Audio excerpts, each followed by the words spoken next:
الحمد لله رب العالمين، والصلاة والسلام على سيد الأنبياء والمرسلين وعلى آله وصحبه أجمعين. أما بعد، وبالسند المتصل منا إلى الشيخ الإمام الهمام الحافظ الحجة أمير المؤمنين في الحديث أبي عبد الله محمد بن إسماعيل البخاري رحمه الله. اللهم انفعنا بعلومه وعلومهم أجمعين آمين يا رب العالمين.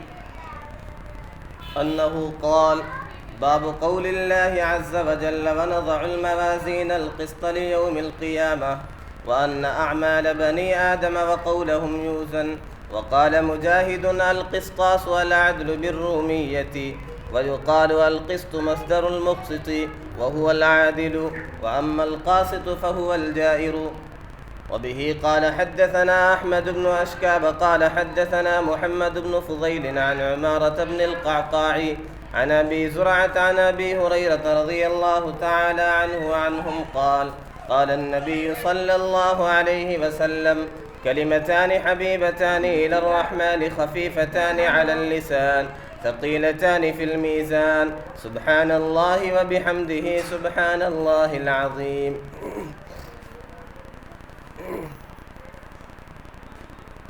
لائق صد احترام پردہ نشین خواتین، میری ماؤں اور بہنوں، عزیز طالبات، یہ کتاب جو اس وقت ہمارے سامنے ہے، جو مشہور ہے الصحیح البخاری کے نام سے، اس کا پورا نام ہے الجامع الصحیح المختصر المسند المختصر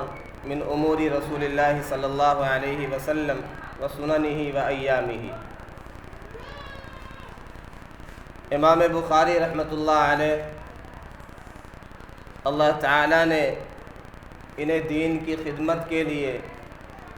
رحمت دو عالم صلی اللہ علیہ وسلم کی احادیث کی خدمت کے لیے منتخب فرمایا، اور یہ یتیم تھے. ان کے بالغ ہونے سے پہلے والد دنیا سے فوت ہو چکے تھے، تو یہ یتیم تھے، لیکن اللہ نے ان کی والدہ کے جذبے اور ان کے اخلاص نیت کی وجہ سے، ان کی والدہ کی محنت کی وجہ سے، والدہ کی آہ سحرگاہی کی وجہ سے اللہ تعالیٰ نے امام بخاری کو وہ مقام دیا کہ آج یہ جو کتاب ہمارے سامنے ہے، دنیا میں اسے قرآن مجید کے بعد علماء نے، مسلم امت نے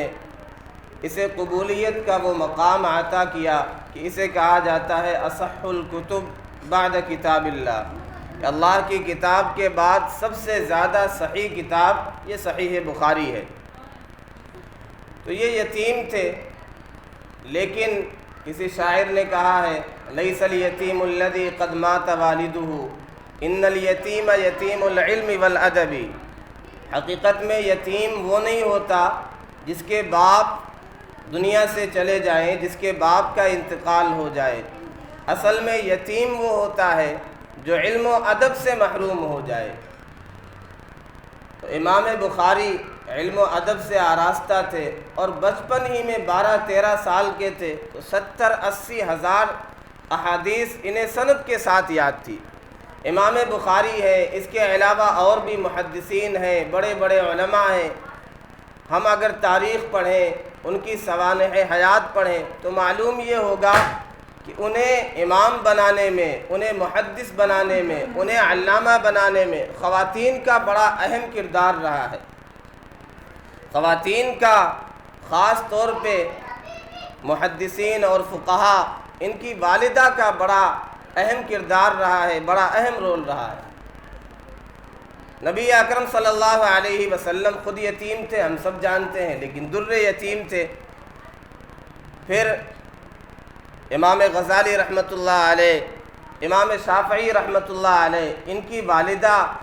نے انہیں سنوارا، انہیں ترقی اور عروج کے مقام پر پہنچایا، اور بھی بہت سی عظیم شخصیات ہیں جنہیں سنوارنے میں، جنہیں ترقی اور عروج دینے میں، جنہیں بڑا محدث اور علامہ بنانے میں خواتین کا بہت اہم کردار رہا ہے۔ تو یہ کتاب جب طلباء پڑھ لیتے ہیں، طالبات پڑھ لیتی ہیں، اس کے بعد ان کا ایک لقب مل جاتا ہے، ایک سرٹیفکیٹ مل جاتا ہے کہ اب یہ عالمہ ہیں، یہ فاضلہ ہیں۔ یہ فاضلہ ہے، فضیلت سے ہے، یعنی اللہ تعالیٰ نے اب یہ مقام دے دیا، یہ فضیلت عطا کی کہ علم کی وجہ سے ان کا رتبہ بلند ہو گیا ہے۔ تو یہ جو فضیلت اب حاصل ہونے والی ہے اس کتاب کی تکمیل کی وجہ سے، بخاری کو ختم کرنے کی وجہ سے، اس فضیلت کو، اس چیز کو پوری زندگی اپنے سے وابستہ رکھیں کہ ہمارا ایک امتیاز ہو، ہمارا ایک مقام ہو کہ ہم عام خواتین کی طرح نہیں ہیں۔ ہمیں اللہ نے اپنے دین کے لیے، دینی علوم حاصل کرنے کے لیے منتخب کیا، ہمیں عالمہ بنا دیا، فاضلہ بنا دیا، تو ہمارے ہر عمل سے، ہمارے ہر سکنات و حرکات سے اس کا اظہار ہونا چاہیے کہ ہم وہ لوگ ہیں، ہم وہ بچیاں ہیں، ہم وہ خواتین ہیں جو اپنا رول ماڈل سیدہ عائشہ رضی اللہ عنہا کو، سیدہ خدیجہ رضی اللہ عنہا کو، ازواج مطہرات کو، صحابیات کو، انہیں سمجھتے ہیں، ان کے نقش قدم پر چلتے ہیں۔ تو یہ چیزیں خاص طور پر پیش نظر ہونی چاہیے۔ اور عام طور پہ ہم جانتے ہیں علم اللہ کی صفت ہے، اللہ کی صفت کبریائی بھی ہے۔ تو جب یہ علم آتا ہے، یہ صفت آتی ہے، تو عام طور پہ ساتھ ساتھ ایک بڑکپن سا آ جاتا ہے، ایک تکبر بھی کبھی کبھی آ جاتا ہے اگر اچھی طرح تربیت نہ ہو۔ اگر نبی اکرم صلی اللہ علیہ وسلم، صحابہ اور صحابیات کی زندگی ہمارے سامنے نہ ہو، ہم بڑکپن کا شکار ہو جاتے ہیں کہ ہم تو علامہ ہو گئے، ہم تو عالمہ ہو گئے، ہم تو فاضلہ ہو گئے۔ پھر ہم یہ سمجھنے لگتی ہیں،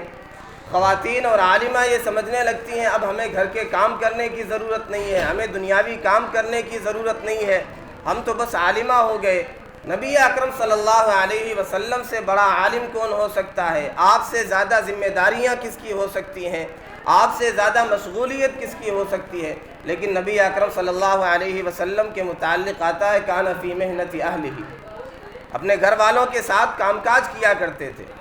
تو علم کے ساتھ جیسے علم آئے اسی کے اعتبار سے تواضع بھی آنی چاہیے۔ اور علم یہاں پہ اس کی تکمیل نہیں ہوئی،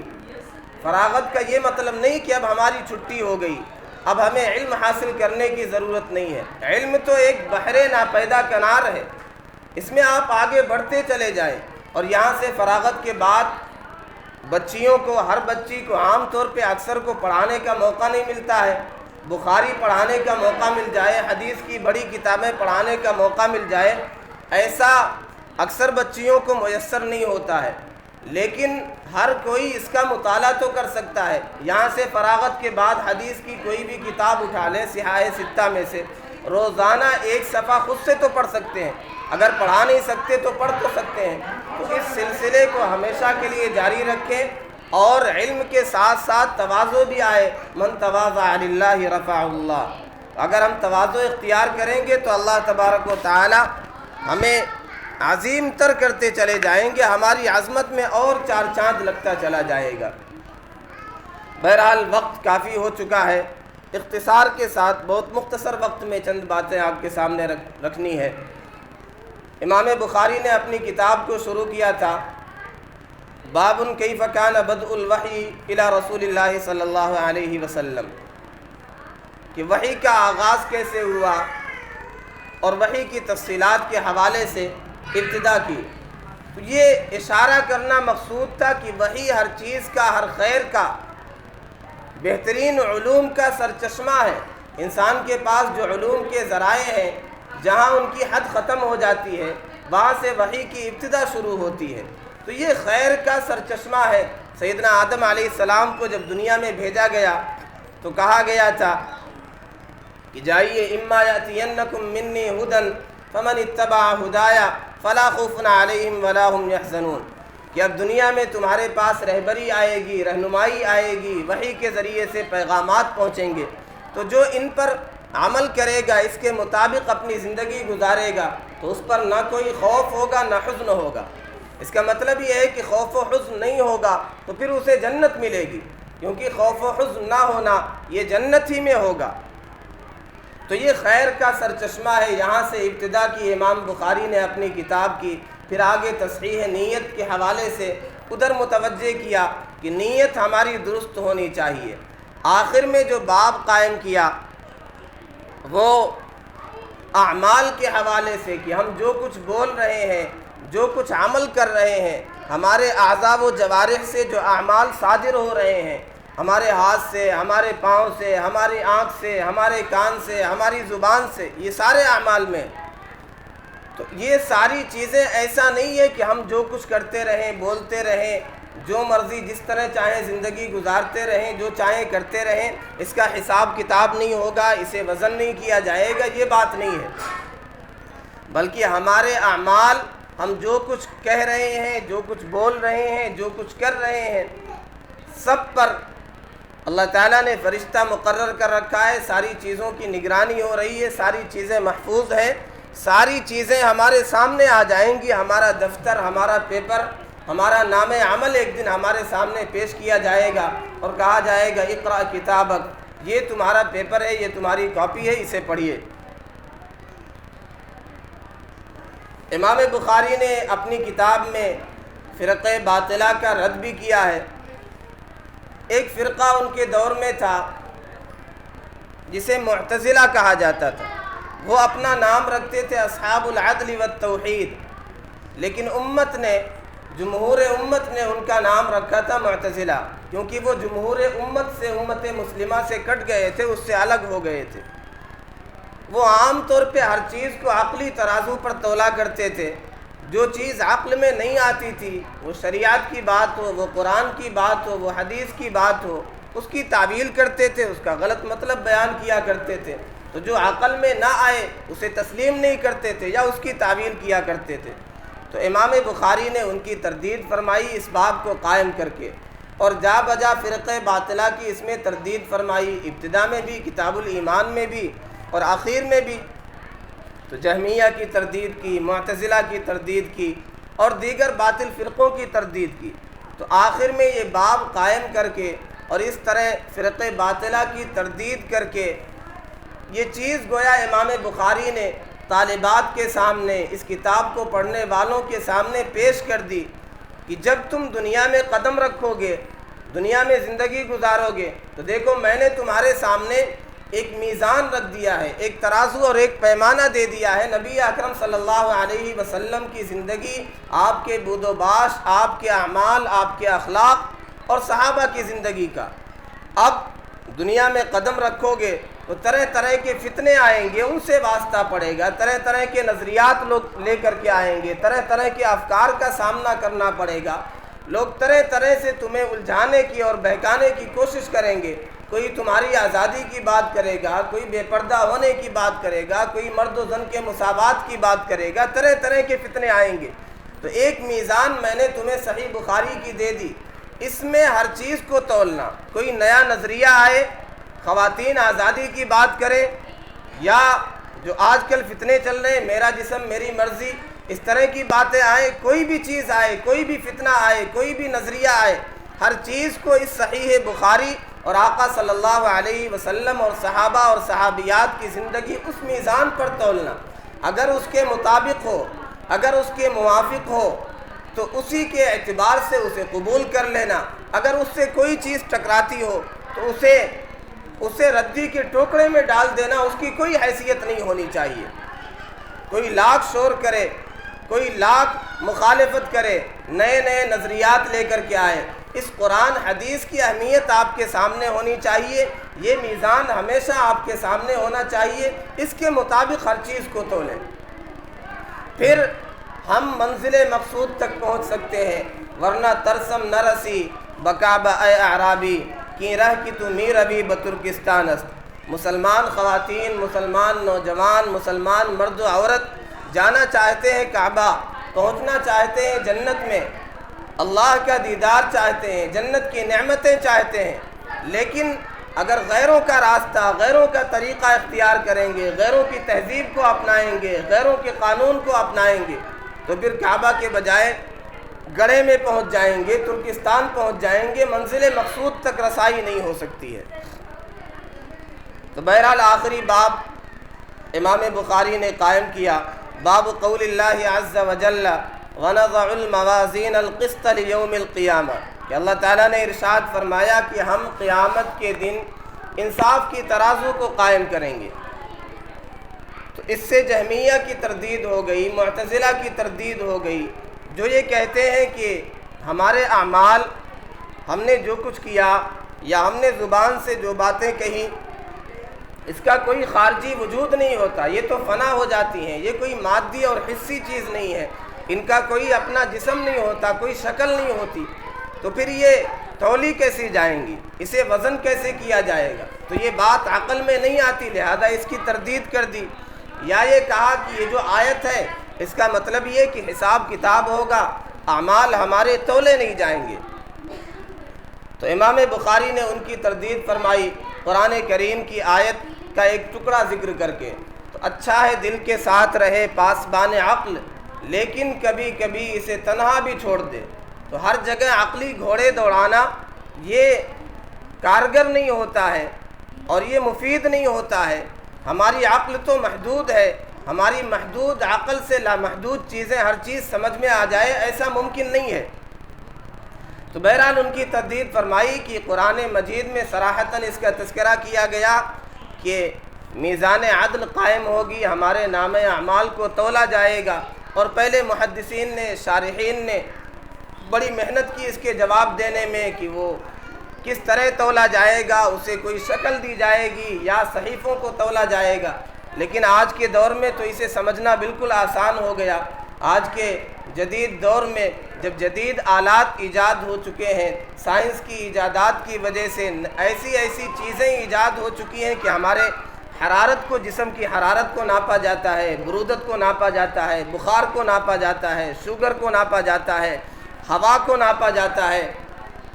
اسی طرح بہت ساری چیزیں ہیں جو ہم سمجھتے ہیں کہ یہ کوئی حسی چیز تو ہے نہیں، کوئی خارجی چیز تو ہے نہیں، وہ ساری چیزیں تولی جاتی ہیں، ناپی جاتی ہیں آلے کے ذریعے سے۔ تو جب انسان اپنی محدود عقل کے ذریعے سے یہ ساری چیزیں ناپ سکتا ہے، وزن کر سکتا ہے، تو پھر اللہ رب العزت والجلال جو احکم الحاکمین ہے، جس نے ہم سب کو یہ عقل عطا کی ہے، جو اس عقل کا پیدا کرنے والا ہے، انسانوں کا پیدا کرنے والا ہے، اس کے لیے کیا بعید ہے، کیا مشکل ہے؟ تو معتزلہ نے ان کے سامنے یہ چیز نہیں تھی کہ ان اللہ علی کل شیء قدیر، اللہ ہر چیز پر قادر ہے۔ تو اللہ اس پر بھی قادر ہے کہ ہمارے اعمال کو تولے، اسے وزن کرے۔ یہاں ایک سوال پیدا ہو سکتا ہے کہ اللہ تو عالم الغیب والشہادہ ہے، ہر چیز کو جاننے والا ہے، بندوں اور بندیوں کے اعمال، ان کی ساری زندگی تو اللہ کے سامنے ہے، اس سے مخفی نہیں ہے، پھر وزن کرنے، اسے تولنے کا مطلب کیا ہے، اس کا فائدہ کیا ہے؟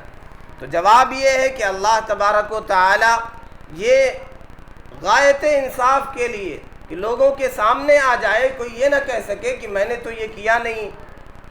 اور مجھ پر گویا ظلم کیا جا رہا ہے، میں نے جو کیا نہیں وہ چیز بھی میری میزان میں رکھ دی گئی، تو سب کے سامنے یہ چیز آ جائے گی کہ تم نے یہ عمل کیا تھا، فلاں دن کیا تھا، فلاں وقت کیا تھا، تم نے یہ نیک عمل کیا تھا، اس کا یہ صلہ ہے، یہ بدی کی تھی، اس کی یہ سزا ہے۔ انہا ان تک مثقال حبۃ من خردل فتکن فی صخرۃ او فی السماوات او فی الارض یأتی بها اللہ فاما من ثقلت موازینہ فہو فی عیشۃ راضیہ، نیکی کا پلڑا بھاری ہو جائے گا تو وہ عیش میں ہوگا، جنت کے باغات میں ہوگا، اللہ کی رضا میں ہوگا۔ واما من خفت موازینہ فامہ ہاویہ، جس کا نیکیوں کا پلڑا ہلکا ہو جائے گا پھر اس کے لیے دوزخ ہے۔ تو بہت سی آیات ہیں جس میں اس کا تذکرہ کیا گیا کہ اللہ تبارک و تعالی ہمارے اعمال کو تولیں گے۔ وَأَنَّ أَعْمَالَ بَنِي آدَمَ وَقَوْلَهُمْ يُوزَنُ، بنی آدم کے اعمال اور ان کے قول انہیں تولا جائے گا، انہیں وزن کیا جائے گا۔ تو اعمال میں قول بھی آ گئے، زبان کا ایک عمل ہماری بات ہے، تو جتنے بھی اعضاء کے عمل ہیں، ہم نے ہاتھ سے کوئی عمل کیا، پاؤں سے کوئی عمل کیا، چل کر کے کہیں گئے، کوئی چیز ہم نے سنی، یہ اعمال ہے۔ تو قول بھی ایک عمل ہے، لیکن خصوصیت کے طور پر، اہتمام کے طور پہ اس کا الگ سے تذکرہ کیا کہ عام طور پہ اس زبان کا استعمال صحیح نہیں ہوتا، اس کی اہمیت پیش نظر نہیں ہوتی، تو جو چاہتے ہیں بکتے چلے جاتے ہیں، جس کی چاہیں غیبت کریں، جس کی چاہیں برائی کریں، جس کی چاہیں مذمت کریں، اس کی پرواہ نہیں ہوتی کہ ما یلفظ من قول الا لدیہ رقیب عتید۔ ہم جو کچھ بولتے ہیں، جو کچھ اپنی زبان سے کہتے ہیں، ہمارا ہر لفظ اس کی نگرانی ہو رہی، یہ ساری چیزیں لکھی جا رہی ہیں، اس کا حساب کتاب ہوگا، اس کا وزن ہوگا۔ تو خاص طور پہ قول کا تذکرہ کیا، ورنہ وہ بھی اعمال بنی آدم میں شامل تھے اور داخل تھے۔ اب امام بخاری کا ذہن ایک چیز کی جانب متوجہ ہو گیا کہ قرآن میں جو لفظ آیا ہے القسط، اس کی اصل کیا ہے؟ وقال مجاہد القسطاس العدل بالرومیۃ۔ مشہور مفسر ہے امام مجاہد رحمۃ اللہ علیہ، یہ فرماتے ہیں القسطاس یہ اصل میں رومی زبان کا لفظ ہے جس کے معنی عدل کے ہوتے ہیں، پھر یہ عربی زبان میں استعمال ہوا تو یہ عربی لفظ ہو گیا، تو اس کے معنی عدل کے ہوتے ہیں۔ اور ایک اور عجیب بات ارشاد فرما رہے ہیں امام بخاری رحمہ اللہ تعالی کہ یہ عربی کی خوبصورتی ہے، عربی کی وسعت ہے کہ اس میں ایسے الفاظ بھی ہیں جو من قبیل الازداد ہیں، جیسے بیع ہے، اس کے معنی بیچنے کے بھی ہوتے ہیں، اس کے معنی خریدنے کے بھی ہوتے ہیں۔ تو قسط قاف سین تا یہ من قبیل الازداد سے ہے، اگر یہ مقسط ہو یعنی ثلاثی مزید سے ہو تو پھر یہاں پہ عادل کے معنی میں آئے گا، عدل اور انصاف کے معنی میں ہوگا، اور اگر یہ ثلاثی مجرد سے اس میں فاعل ہو قاصد تو اس کے معنی ظلم و جور کے ہوتے ہیں۔ تو یہ من قبیل الازداد سے ہے، ایک طرف عدل اور انصاف کے معنی، دوسری طرف ظلم و جور کے معنی۔ تو قرآن میں اس کا تذکرہ ہے ان اللہ یحب المقسطین، یہاں عدل اور انصاف کے معنی میں اللہ انصاف کرنے والوں کو، عدل کرنے والوں کو پسند فرماتا ہے، اللہ ان سے محبت کرتا ہے۔ دوسری جگہ قرآن مجید میں ہے وَأَمَّا الْقَاسِطُونَ فَكَانُوا لِجَهَنَّمَ حَطَبًا، کہ ہم میں جو ظالم ہے، جو نافرمان ہے، وہ جہنم کا ایندھن ہوں گے۔ تو فرما رہے وَيُقَالُ الْقِسْطُ مَصْدَرُ الْمُقْسِطِ، قسط مقسط کا مصدر ہے، یعنی اصل مادہ اس کا مقسط کا قسط ہے، ورنہ مصدر تو اس کا اقساط ہوگا، تو یہ قسط سے نکلا ہے مقسط۔ وَهُوَ الْعَادِلُ، اور یہ عادل کے معنی میں۔ وَأَمَّا الْقَاسِطُ فَهُوَ الْجَائِرُ، قاسط یہ ظالم کے معنی میں ہوتا ہے۔ وبه قال حدثنا احمد بن اشکاب قال حدثنا محمد بن فضیل عن عمارة بن القعقاع عن ابی زرعة عن ابی ہریرة رضی اللہ تعالی عنہ وعنہم قال، یہ آخری روایت ہے، اس میں امام بخاری نے جو ترجمۃ الباب قائم کیا اس کی دلیل بھی آ رہی ہے۔ سیدنا ابو ہریرہ رضی اللہ تعالی عنہ سے مروی ہے، وہ ارشاد فرماتے ہیں کہ نبی اکرم صلی اللہ علیہ وسلم نے ارشاد فرمایا کلمتان حبیبتان الی الرحمن خفیفتان علی اللسان ثقیلتان فی المیزان، دو کلمے ہیں، یہ دو جملے ہیں، دو کلام ایسے ہیں جس کی تین صفات کا تذکرہ ہے۔ حبیبتان الی الرحمن، رحمان کو محبوب ہے، اللہ تعالیٰ کو بہت زیادہ پسندیدہ ہے۔ اب یہ دل میں خیال آ سکتا ہے کہ اللہ کو محبوب ہے تو بہت بھاری بھرکم ہوں گے، بہت مشکل الفاظ ہوں گے، بہت بڑے کوئی جملے ہوں گے، بہت بڑی کوئی دعا ہوگی، تو ارشاد فرمایا نہیں، خفیفتان علی اللسان، زبان پر ہلکے پھلکے بھی ہیں، بہت آسان ہیں، ان کا تلفظ بھی بہت آسان ہے، بہت مختصر ہے، سادے جملے ہیں۔ اب یہ دل میں خیال آ سکتا ہے کہ ہلکے پھلکے ہیں تو میزان پہ بھی ہلکے پھلکے ہوں گے، اس کا وزن بہت زیادہ نہیں ہوگا، تو ارشاد فرمایا نہیں، ثقیلتان فی المیزان، میزان میں بہت بھاری ہیں، بہت وزنی ہیں۔ وہ کیا ہے؟ سبحان اللہ و بحمدہ سبحان اللہ العظیم۔ تو یہ دو کلمے ہیں، دو جملے ہیں جو زبان پر انتہائی ہلکے پھلکے ہیں تلفظ کے اعتبار سے، ادائیگی کے اعتبار سے،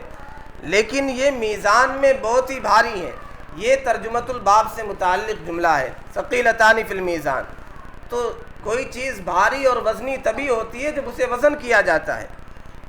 حساب کتاب میں اس کے ثقل کا یا اس کی خفت کا اندازہ نہیں ہوتا ہے۔ تو پتہ یہ چلا کہ نام عمل تولے جائیں گے، ہم جو کچھ بول رہے ہیں اسے بھی تولا جائے گا۔ تو بعض کلمے، بعض جملے جو آقا صلی اللہ علیہ وسلم نے ارشاد فرمائے وہ بظاہر بہت ہلکے پھلکے ہوں گے زبان پر، لیکن اللہ کے یہاں ان کی بہت ہی قدر و قیمت ہوگی، بہت زیادہ وزنی ہوں گے۔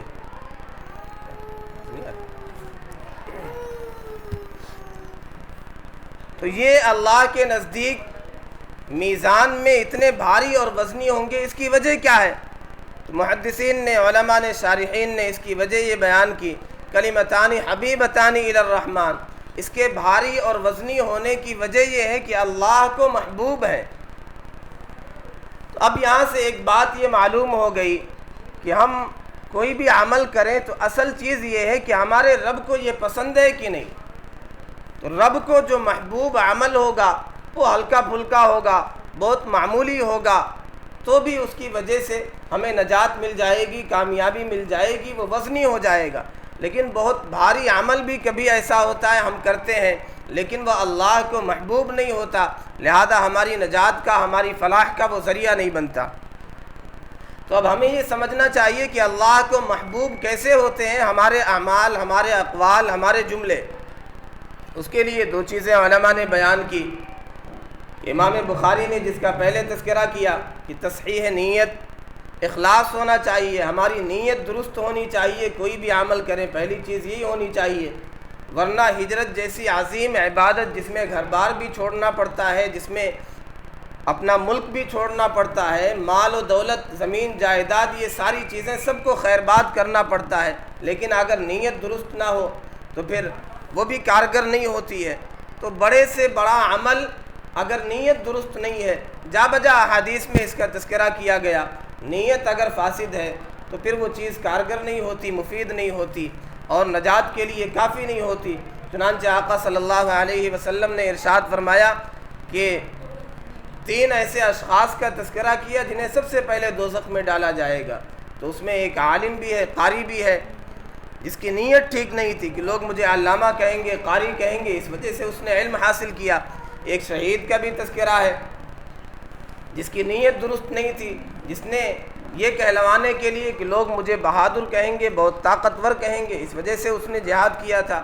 اس میں ایک مالدار کا، سخی کا بھی تذکرہ ہے جو اپنے مال کو خوب خرچ کرتا تھا۔ تو نیت درست نہیں تھی تینوں کی، دنیا مقصود تھی، تو وہ چیز ان کے لیے فلاح کا ضامن نہیں بن سکی، ان کے بڑے بڑے اعمال بھی انہیں نجات نہیں دلا سکے۔ تو امام بخاری نے پہلے نیت کا تذکرہ کر دیا کہ نیت ٹھیک ہوگی تو پھر ہمارا عمل ٹھیک ہوگا۔ دوسری چیز آقا صلی اللہ علیہ وسلم کا بتلایا ہوا طریقہ۔ تو امام بخاری نے آخر میں اس چیز کو رکھا کہ پوری کتاب تمہارے سامنے ہے کہ نبی اکرم صلی اللہ علیہ وسلم کی طرز زندگی کیسی تھی، آپ کے اعمال کیسے تھے، آپ نے جو کر کے بتلایا، جس طرح کر کے بتلایا اسی طرح ہمیں کرنا ہے۔ اعمال کو، نماز کو، روزے کو، ساری عبادتوں کو نبی اکرم صلی اللہ علیہ وسلم کے بتلائے ہوئے طریقے کے مطابق ہوگی، اور پھر نیت درست ہوگی تو وہ چیز مفید ہوگی، اللہ کے یہاں قابل قبول ہوگی۔ ورنہ اگر نیت درست نہیں، عمل ٹھیک ہو تو بھی قابل قبول نہیں، اور نیت درست ہے لیکن نبی اکرم صلی اللہ علیہ وسلم کے بتلائے ہوئے طریقے کے مطابق وہ عمل نہیں تو بھی رد کر دیا جائے گا۔ اسی لیے آقا صلی اللہ علیہ وسلم نے ارشاد فرمایا، من احدث فی امرنا ھذا ما لیس منہ فہو رد، جو اپنی طرف سے کوئی چیز ایجاد کرے گا ہمارے اس دین میں تو وہ چیز ریجیکٹ کر دی جائے گی، قبول نہیں کی جائے گی۔ تو ایک تو اخلاص ہے، دوسرے نبی اکرم صلی اللہ علیہ وسلم کا طریقہ ہے۔ اگر یہ دونوں چیزیں ہوں گی ہمارے اعمال میں، ہمارے افعال میں، ہمارے اقوال میں، یہ پیش نظر ہوں گی تو اللہ کے نزدیک قابل قبول ہوں گی، اللہ کے نزدیک محبوب ہوں گی، اور جب اللہ کے نزدیک محبوب ہوں گی تو پھر ہمارا بیڑا پار ہو جائے گا، ہمارا مسئلہ حل ہو جائے گا۔ تو یہ تو اصل میں طلباء کے لیے، طالبات کے لیے، علماء کے لیے ہے، لیکن امام بخاری نے ضمناً عوام الناس کے لیے، دیگر لوگوں کے لیے بھی کچھ فائدے کی چیز اس میں دے دی۔ کہ کبھی ایسا ہوتا ہے بڑھاپے میں، بڑی عمر میں یہ خواہش ہوتی ہے کہ اب بہت زیادہ طاقت نہیں ہے، اعضاء کمزور ہو گئے، قوا مضمحل ہو گئے، اب کوئی ایسی عبادت، ایسی چیز، ایسے اذکار مل جائیں جس میں بہت زیادہ مشقت نہ ہو، جس میں بہت زیادہ محنت نہ ہو، لیکن ثواب بہت زیادہ ہو، اللہ کے یہاں اس کی وجہ سے ہم مقبول بندے اور مقبول بندیاں بن جائیں۔ تو امام بخاری نے کہا کہ میں تمہیں یہ تحفہ دے رہا ہوں جو نبی اکرم صلی اللہ علیہ وسلم کا عطا کردہ ہے، کہ ہے تو بہت مختصر جملہ لیکن اللہ کے نزدیک بہت زیادہ قیمتی ہے، میزان میں بہت زیادہ وزنی ہے۔ تو یہ کلمہ ہے سبحان اللہ و بحمدہ سبحان اللہ العظیم۔ تو یہ اب عملی میدان میں ہمیں قدم رکھنا ہے، اس لیے نبی اکرم صلی اللہ علیہ وسلم کی احادیث ہمارے سامنے ہو، اس علم کی اہمیت ہو۔ آج یہ دور ہے کہ لوگ دنیاوی علوم کی طرف بہت تیزی کے ساتھ بڑھ رہے ہیں، عصری علوم کی طرف بہت تیزی کے ساتھ بڑھ رہے ہیں، اور عجیب بات ہے ادھر جانے والے، کالجز کا رخ کرنے والے، یونیورسٹیز کی طرف جانے والے، انہیں کہا جاتا ہے کہ اعلیٰ تعلیم ہماری بچی حاصل کر رہی ہے، ہمارے بچے حاصل کر رہے ہیں۔ تو اس تعلیم کو کیا کہا جائے گا جب اسے اعلیٰ تعلیم کہہ دیا گیا؟ اعلیٰ تعلیم یہ ہے جو آپ کے سامنے ہے، جو یہاں اس مدرسے میں پڑھائی جاتی ہے، جس کا آغاز امام بخاری نے کیا کہ وحی سے جس کا آغاز ہوتا ہے، یہ اعلیٰ تعلیم ہے۔ اس سے ہماری تعلیم کی ابتدا ہونی چاہیے، اس تعلیم کی اہمیت سب سے زیادہ ہماری نظر میں ہونی چاہیے۔ تو جو بچیاں یہاں سے فارغ ہو رہی ہیں وہ بہت ہی سعادت مند ہیں، بہت ہی خوش نصیب ہیں، پڑھنے والی بچیاں بھی، پڑھانے والے بھی، معلمات بھی، اور مخدوم گرامی مولانا اشرف صاحب بھی۔ اب یہ سعادت اللہ نے عطا کی ہے تو اس چیز کی اہمیت کو سمجھیں۔ پوری زندگی سیدہ عائشہ رضی اللہ عنہا کے حوالے سے آپ نے صحیح بخاری میں پہلے باب میں پڑھا ہوگا، سیدہ عائشہ رضی اللہ عنہا انصار کی خواتین کی تعریف کیا کرتی تھی۔ وہ کہا کرتی تھی نعم النساء نساء الانصار لم یمنعہن الحیاء ان یتفقہن فی الدین، کہ انصار کی عورتیں کیا خوب عورتیں ہیں، کتنی اچھی ہیں، انہیں شرم و حیا دینی علوم حاصل کرنے میں، علم میں گہرائی حاصل کرنے میں، مسائل کا علم سیکھنے میں انہیں شرم و حیا مانے نہیں ہوتی۔ تو ان خواتین کی سیدہ عائشہ رضی اللہ عنہا تعریف فرما رہی ہیں۔ تو اگر ہماری مستورات، ہماری خواتین، ہماری مائیں بہنیں اس علم کو اہمیت دیں، اس علم کو خود بھی سیکھیں، اپنے بچیوں کو سکھائیں، تو سیدہ عائشہ رضی اللہ عنہا کی نظر میں یہ بھی محبوب ہو جائیں گی، اور وہ محبوبیت نبی اکرم صلی اللہ علیہ وسلم کی نگاہ میں بھی ہوگی، اور اللہ کا علم جو اللہ کا نور ہے اس کو حاصل کریں گے تو اللہ کی بارگاہ میں بھی مقبول ہو جائیں گی۔ تو اس علم کی اہمیت ہو، جو پڑھ کے فارغ ہو رہی وہ بھی ہمیشہ ان احادیث کو اپنے سینے سے لگائے رکھیں، اس سے وابستہ رکھیں، اس کے مطابق اپنی زندگی کو کریں، جہاں جائیں، جس گھر میں رہیں، جس علاقے میں رہیں، جس شہر میں رہیں، نبی اکرم صلی اللہ علیہ وسلم کی احادیث کو اور قرآن کو ہمیشہ اپنے لیے رہبر اور رہنما سمجھیں، اس کے مطابق اپنی زندگی گزاریں، کہیں بھی رہیں۔ ایسا نہ ہو کہ عالمہ ہو گئے تو اب جا کر کے کسی پر بوجھ ہو جائے کہ ہمیں گھر کا کام نہیں کرنا، نہیں، نبی اکرم صلی اللہ علیہ وسلم کا یہ طریقہ نہیں۔ اگر احادیث پیش نظر ہوگی تو یہ ساری حرکتیں نہیں ہوں گی، پھر اس طرح کی شکایتیں بھی نہیں آئیں گی جو عام طور پہ مدارس سے فارغ ہونے والی طالبات کے حوالے سے شکایتیں آتی ہیں کہ بہت زیادہ قائل ہو جاتی ہیں، سست ہو جاتی ہیں، گھر کے کام کاج نہیں کرتی۔ تو اگر اس طرح کی حرکتیں، اس طرح کی شکایتیں سننے میں آئیں گی تو اساتذہ بھی پریشان ہو جائیں گے، مدرسے کی بدنامی کا یہ چیز سبب بنے گی، اور آپ کے لیے بھی خیر یہ چیز بہت ہی مضر ہوگی۔ تو جہاں بھی جائیں اپنا نام روشن کریں، مدرسے کا نام روشن کریں، اور پتہ چلے کہ نبی اکرم صلی اللہ علیہ وسلم صحابہ اور صحابیات کو ماننے والیاں ہیں۔ اللہ تبارک و تعالیٰ نے تو مخصوص رعایت دی ہے عورتوں کے حوالے سے، چنانچہ نبی اکرم صلی اللہ علیہ وسلم نے ارشاد فرمایا ایما امرأۃ صلت خمسہا وصامت شہرہا واطاعت بعلہا، کہ ہر وہ خاتون جو پانچوں نمازیں پڑھے، رمضان کے روزے رکھے۔ یہاں پہ زکوٰۃ کا تذکرہ نہیں کیا گیا، عام طور پہ خواتین جو ازواج مطہرات یا صحابیات ان کے پاس اتنے مال ہی نہیں ہوا کرتے تھے جو نصاب کے بقدر ہوں کہ زکوٰۃ نکالنے کی ضرورت پڑے، تو زکوٰۃ تو نصاب کے بعد نکالی جاتی ہے، فرض ہوتی ہے۔ اسی طرح حج بھی مستطیع پر ہوتا ہے، تو ان دونوں چیزوں کا تذکرہ نہیں کیا گیا، یہ 3-4 چیزوں کا تذکرہ کیا گیا۔ صلت خمسہا، 5 نمازیں پڑھیں، وصامت شہرہا، رمضان کے روزے رکھے، واطاعت بعلہا، اپنے شوہر کی اطاعت کریں، اس کا کہا مانیں، اس کی فرما برداری کریں۔ پھر نبی اکرم صلی اللہ علیہ وسلم نے بشارت سنائی کہ دخلت من ای ابواب الجنت شاءت، پھر وہ جنت کے جس دروازے سے داخل ہونا چاہے وہ جنت میں داخل ہو سکتی ہے۔ تو خاص طور پہ ان چیزوں کا، عبادتوں کا اہتمام ہو، نماز کا، روزے کا، جو فرائض ہیں۔ امام بخاری نے یہ جو آخر میں تذکرہ کیا 2 کلمے ہیں، یاد رکھیں اس کی اہمیت تبھی ہے جب فرائض کا اہتمام ہو۔ اگر فرائض کا اہتمام نہیں، نوافل کا اہتمام ہے، ذکر و اذکار کا اہتمام ہے، تو یہ چیزیں ہمیں نجات نہیں دلا سکتی ہیں۔ فرائض ضروری ہیں، وہ ہم کریں گے، واجبات کی ادائیگی کریں گے، پھر یہ چیزیں ہمارے لیے مفید ہوں گی، کارگر ہوں گی۔ عام طور پہ یہی ہوتا، مزاج یہ ہے کہ اب شب برات آ رہی تو اس میں نفلی اعمال پر بہت زیادہ زور ہوگا، ایک رات میں بہت زیادہ شب بیداری ہوگی، بہت زیادہ عبادتیں، بہت زیادہ تلاوتیں، صلاۃ التسبیح، لیکن روزانہ جو ہم پر 5 وقتہ نمازیں فرض ہے، رمضان کے روزے فرض ہیں، اس کی طرف توجہ نہیں ہوتی ہے۔ تو پہلے فرائض کی طرف توجہ ہو۔